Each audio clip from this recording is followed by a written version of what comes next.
So my name is Dr. Renee Zolkowska, and I want to say thank you to Dr. Goodwin for inviting me today. And I'm really so happy that we had a wonderful opportunity to hear from her. So I hope this will benefit both students. So my presentation will be on social justice books for children. And I think this topic is more important than ever. So I hope that you will at least come out maybe with some ideas of several books that you could possibly use in your classroom in the future. One of the things that I want to just kind of preface before I share some books that I think are really wonderful with you, that you can use with your students. So first, think of it this way: as we're go as with any book, we want to discuss the setting, the characters, the plot, no matter what the book is. We also want to consider what kind of questions do we want to ask? Is it just lower level who, what, where, and why? Or do we want to ask something more higher level, more thought provoking? Questions that have an open ended kind of question to them. Think of Bloom's taxonomy and things like that. Again, we want to ask those deeper questions. Also, in addition to discussing setting character plot and the questions, what kind of discussions do you want to have with your students? What's going to help them explore these wonderful topics and gain a better understanding about people and the world around them? And finally, what kind of follow-up activity would you want to do with your students so that when they are engaged in this activity, they can think about it more deeply? Who are the characters? Who's the plot? Or what's the plot? Okay. I love this book. This book is a fable about a young girl who is unhappy with the way she looks. And by the way, the title of the book is Sulwe. It's written and read by Lupita Nyong'o, an Academy Award-winning actor and producer and writer.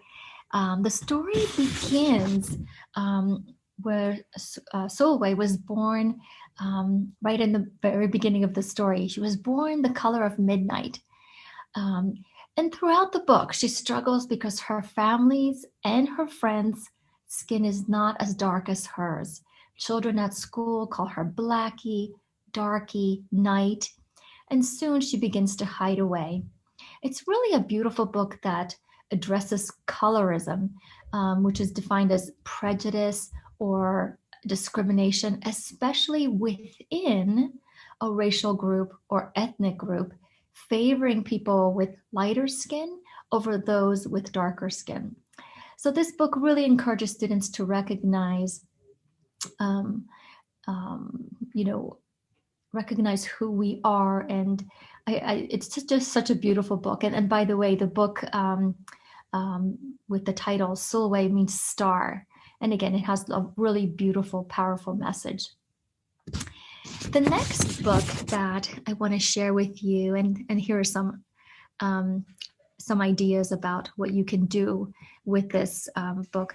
I especially like the idea of, if you can see to the bottom right, when children are reading this book and hearing about how painful it is for her when students or her peers say mean things to her and exclude her. So one activity that you could do with your students is to make this cutout person. They can decorate it, whether it's a girl or a boy, put some kind of wonderful clothing on, but then talk to them about what happens really when somebody hurts you very deeply, and what happens after that. So when somebody hurts you very deeply, can you maybe show like a little tear on the arm or on the leg? And then when somebody apologizes or does something nice and helps you to get through this, maybe you can put a little band-aid that now you're healing. Maybe you'll never be quite the same, but you are better. So sometimes when it's something tangible like this, it really helps the students to understand it better. Another thing that you can do is maybe write a letter to Solway, and tell her, what you're thinking and that there's a lot of wonderful things about her. And with this particular book, I would probably use like a shared reading where the teacher reads and the students can follow along because there's a lot of beautiful language, a lot of beautiful pictures that you can share. Okay, so let me see. Okay, the next book is Swimming. This book is like the previous one is relatively new. This one has been around for a while, and I love Leo Leone. He's well known and just does a beautiful job. So, on the surface, this book is about a little fish, but it really goes a lot deeper. It's about the power of organizing others together because there's some kind of injustice. And let me share a couple things here. I guess one thing to kind of keep in mind about the book Swimmy, just a little synopsis perhaps. So he's in the ocean. He lives with a school of fish. Everyone is red. His color is black. And then as they kind of wander through the sea, one day the tuna fish comes along and just swallows all the red fish, and Swimmy is left all alone. So he begins to kind of travel throughout the ocean, kind of sad, not meeting any friends or anyone, and then eventually encounters a school of fish. And he says, you know what? Through teamwork, we can overcome this danger. So some discussion and activities. You could ask, how did Swimmy feel when he had no one? Is Swimmy brave in what he did in the book? And I'm going to try not to give it away. What is a community? And also think of something that you can't do alone. Like Swimmy could not do this very important thing at the end of the story alone, but with others he could. So other discussions, how could students take stand on social justice issues? For younger children, maybe they can talk about climate change, bullying, things like that. This book also first focuses on teamwork and courage, and maybe talk about these important terms with your students. You could even create a big bulletin board with a theme of working together. Okay. And also, I like with this story, puppets to retell the story because there's a lot of characters there. And finally, choral reading. Students and the teacher read this book together. Amazing Grace is another fabulous book, one of my favorites. So Grace, typical girl, she's very active and lively, and she wants to be in this Peter Pan play, but her classmates tell her, well, you're a girl and you're Black, and therefore you can't. And so she's very disappointed about hearing something like this because she's very outgoing. She loves to sing, she loves to dance, go places, and then not to be able to do this really hurts her. So one of the things that you can do for some discussion and activities would be perhaps ask some questions like this. How would you feel if you couldn't do something because of the way you look or who you are? And in this one, I think a response in a journal could be really powerful. Just you as a teacher reading that. What are they really thinking? What are they going through, right? It's a great book to discuss race and gender. And for this one, a teacher read it aloud would work well. The next book, another beautiful book, just one of my favorites. It's written more recently. It's called Emmanuel's Dream. It's based on a true story about a boy from Ghana, and he was born with a deformed leg. So he just basically could use one leg, but not the other.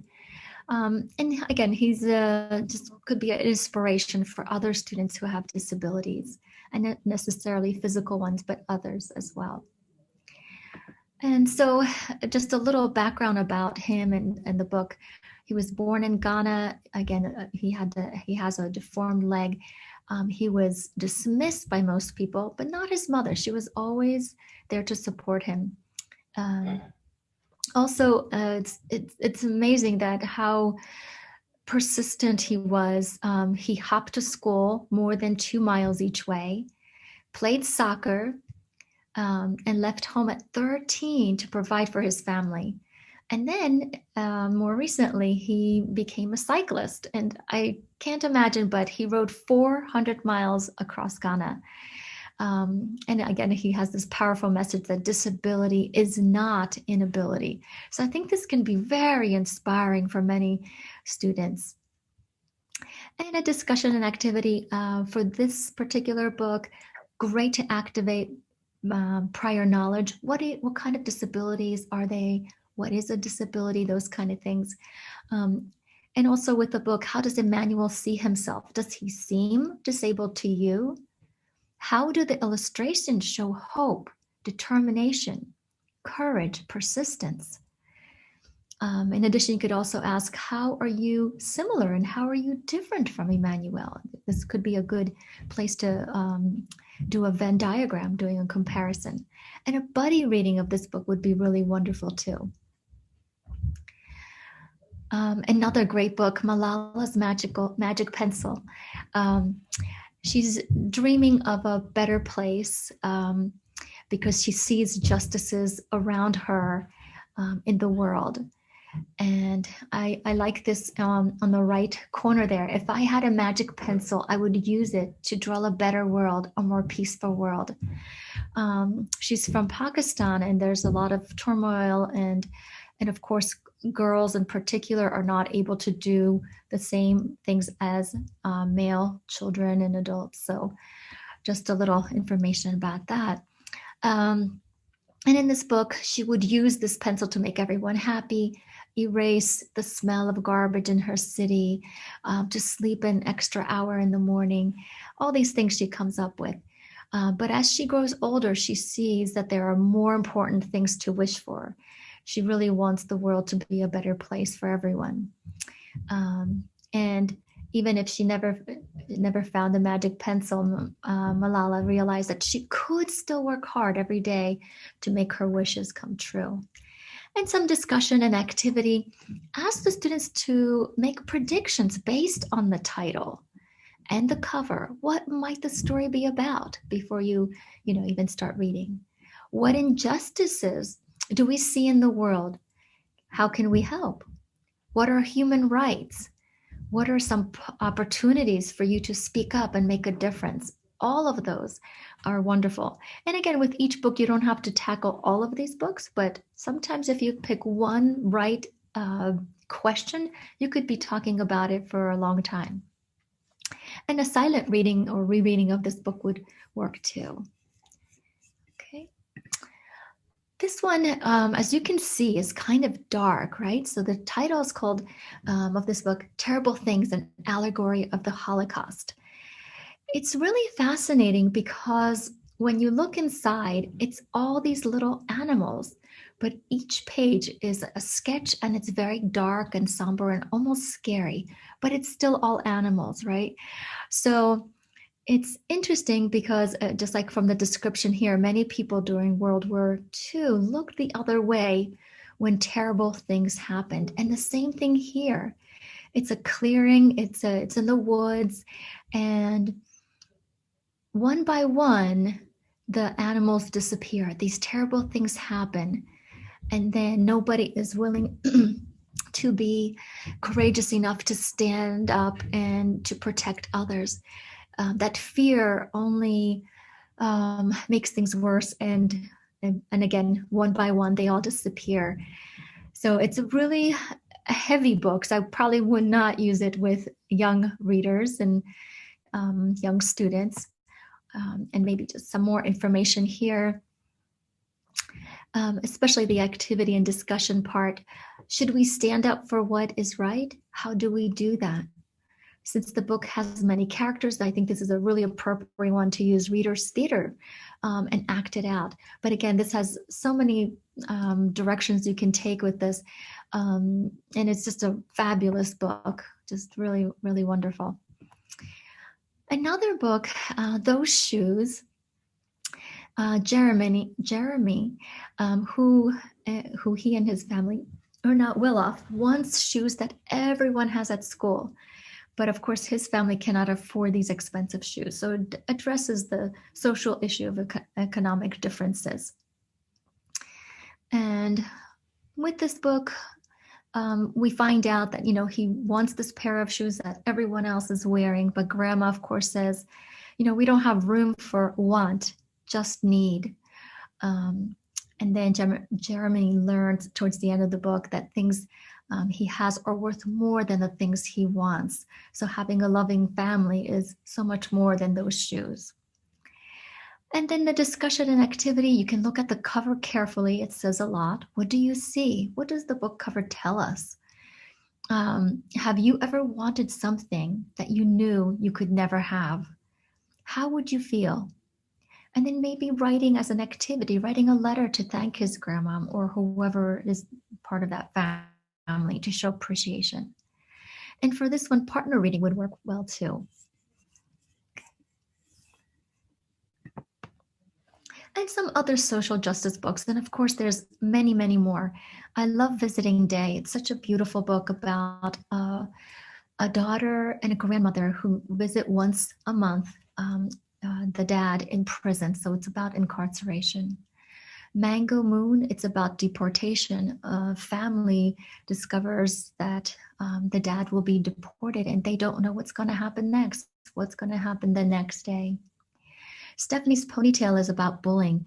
It's a really fun and funny and sad book also, but it's just one of my favorite books about how students can tease someone to the point where it can impact them. The next one is The Great Kapok Tree, and it's just beautifully written, and the illustrations are just magnificent. But it talks about the environment. If we keep chopping down trees, what's going to happen? Daisy comes home. Daisy is actually a hen, a chicken, in the hen house, and every night the other chickens keep knocking her down, and she falls down to the ground where it's cold and wet. And she goes on this journey, and when she comes back, she learns how to take care of herself and no longer allow the others to push her down. Click Clack Moo, Cows That Type is another great book by Doreen Cronin, and it's about activism. They're getting together to do something about it. I really wonder which of the most beautiful books that I've read, and it is about bullying and how because of the way you look, you get picked on and bullied. And then I also want to share a couple resources with you. These websites are wonderful. They have a lot of books that you can browse through. Which ones might you want to use in your classroom? So, and I'm thinking, Vanessa, I can share this with you and we can make sure that everyone has this PowerPoint, right?